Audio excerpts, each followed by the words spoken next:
Hello friends, आप सभी का स्वागत करते हैं अपने YouTube चैनल प्रकाश जी पर एक बार फिर से। जैसा कि हम लोग पढ़ रहे थे शब्द रचना में पढ़े थे तद्भव तत्सम। इसके पहले वाले वीडियो में उसी की कुछ ट्रिक्स मैंने बताया था, 2 ट्रिक्स बताए गए थे।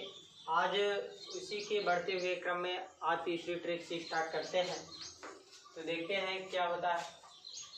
नियम नंबर 3 क्या कहता है?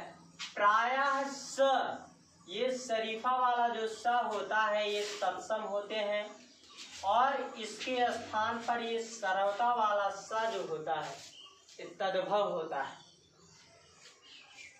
अब देख लेते हैं इसके कुछ एग्जाम्पल्स क्या क्या होते हैं। एग्जाम्पल्स देखिए, जैसे श्यामल है, श्यामल का सांवला हो जाएगा, शकु का सुआ हो जाएगा और सुंड का सूढ़ हो जाएगा, सुंड का सूढ़ हो जाएगा और दर्शन का दर्शन हो जाएगा, राशि का रास हो जाएगा, राशि का क्या होगा? रास हो जाएगा।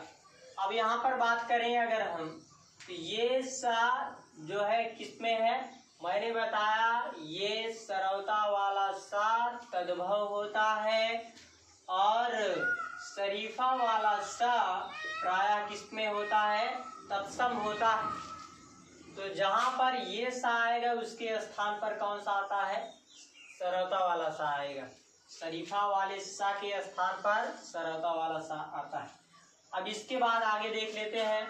जैसे दिया है आशीष, आशीष, आशीष का 2 तद्भव होता है, कभी आरसी देता है या फिर आरसी ना दे करके ऑप्शंस में दे देते हैं आशीष। क्या दे देते हैं? आशीष। अब इसके बाद तत्सम में फिर है श्वेत, श्वेत का क्या हो जाएगा? सफेद। इधर ये सा है शरीफा वाला सा, शरीफा वाले सा के स्थान पर कौन सा सा होगा? सरवता वाला सा। इसका क्या हो जाएगा? सावन हो जाएगा। अब इसके बाद आगे बात करते हैं हम शब्द, शब्द का क्या हो जाएगा? शब्द हो जाएगा। अर्थात कहने का मतलब ये है हमारा कि जहां पर ये शरीफा वाला सा मिलेगा आप उसको समझ जाइएगा यह तत्सम शब्द होगा, और जहां सरवता वाला सा मिले वहां पर समझ जाइएगा तद्भव शब्द होता है। कुछ अपवाद भी होते हैं, ऐसा नहीं है कि सभी होते हैं। और अगला नियम है क्या? 3 के बाद चौथा नियम, प्रायः त्रा, त्रा जहां पर होता है वह तत्सम होता है। त्रा जहां पर होगा वह क्या होगा? तत्सम होता है। और त्रा के स्थान पर ज्यादातर आपको देखने को क्या मिलेगा? ता। अब देखते हैं इसका एग्जाम्पल। जैसे यहाँ पर दिया गया है रात्रि, रात्रि, त्रा के स्थान पर यहाँ पर आएगा क्या? ता। तो रात्रि का क्या हो जाएगा? ये रात हो जाएगा। और इसके बाद राजपुत्र, राजपुत्र का क्या हो जाएगा?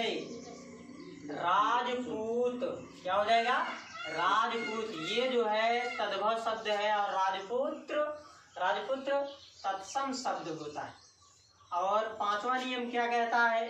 रि, प्रायः जो रि होते हैं रि तत्सम शब्द में लगता है। अब आगे देखते हैं इसका एग्जाम्पल।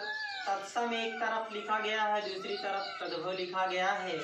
तत्सम में यहाँ पर दिया गया है श्रृंगार। अच्छा, ये कई बार वर्तनी में शुद्ध करने के लिए आया है। श्रृंगार का जो शुद्धिकरण होता है रूप यही होता है। कभी कभी ऑप्शंस में दे देता है कि सही शब्द पहचानिए। श्रृंगार इस तरह से भी देता है, लेकिन ये श्रृंगार ये गलत होता है। इसका शुद्धिकरण इस तरह से लिखा जाता है श्रृंगार। यहाँ पर ये जो श्रा है इसमें 2 नहीं लगते हैं, एक ही लगता है श्रृंगार में। ये सही है और ये वाला गलत। ये कई बार परीक्षा में पूछा गया है कि श्रृंगार में कौन सा सही है, ये श्रृंगार सही है तो श्रृंगार। अब देखते हैं श्रृंगार का क्या हो जाएगा? श्रृंगार।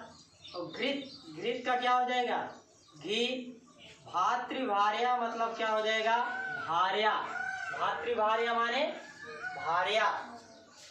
अब आगे देख लेते हैं। जैसे मृत्तिका, मृत्तिका कौन सा शब्द है? ये तत्सम शब्द है। मृत्तिका का क्या होता है? मिट्टी होता है। घृणा का क्या होता है? घिन होता है। दृष्टि का क्या होता है? दीठी होता है।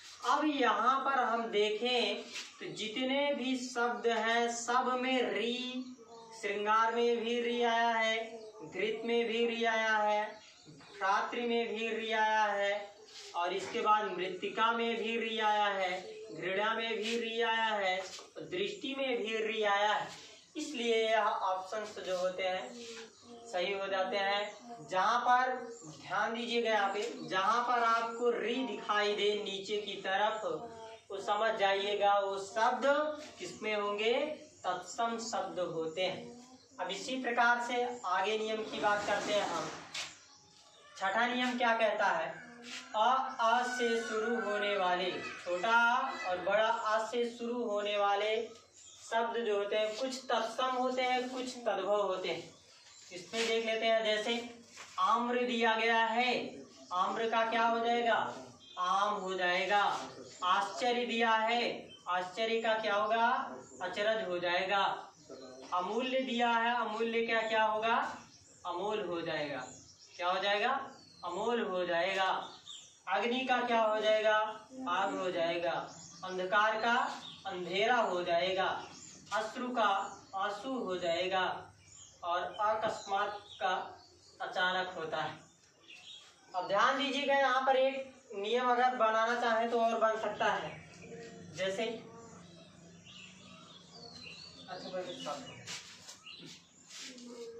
प्रायः जिसमें चंद्र बिंदी लगा होता है वे शब्द क्या कहलाते हैं? तद्भव शब्द कहलाते हैं। प्रायः जिनमें चंद्र बिंदी लगा होता है वे शब्द कौन से शब्द होते हैं? तद्भव शब्द होते हैं। जैसे उदाहरण देख लेते हैं, यहाँ पर लिखा गया है गोधूम। गोधूम का क्या होता है? गेहूं होता है। गोधूम कौन सा शब्द है? ये बात करें तो ये शब्द जो है तत्सम शब्द है, और इधर ये दोनों तद्भव शब्द हैं। यहाँ पर देखें गोधूम का क्या होगा? गेहूं हो जाएगा। यहाँ पर देखें आप तो चंद्र बिंदी पाएंगे, जहां पर चंद्र बिंदु लगा होता है वह हमेशा तद्भव होता है। और देखते हैं मुख का क्या हो जाएगा? मुंह हो जाएगा। श्यामाश्रु का मूछ हो जाएगा। मूछ, यहाँ पर भी चंद्र बिंदु लगा है। और ग्राम का क्या हो जाएगा? गांव हो जाएगा। अर्थात कहने का मतलब ये है कि जहां पर चंद्र बिंदु लगा होता है वे शब्द प्रायः तद्भव शब्द होते हैं। यदि वीडियो आज पसंद आया हो तो वीडियो को लाइक, शेयर और सब्सक्राइब करना बिल्कुल ना भूलें। थैंक यू, धन्यवाद।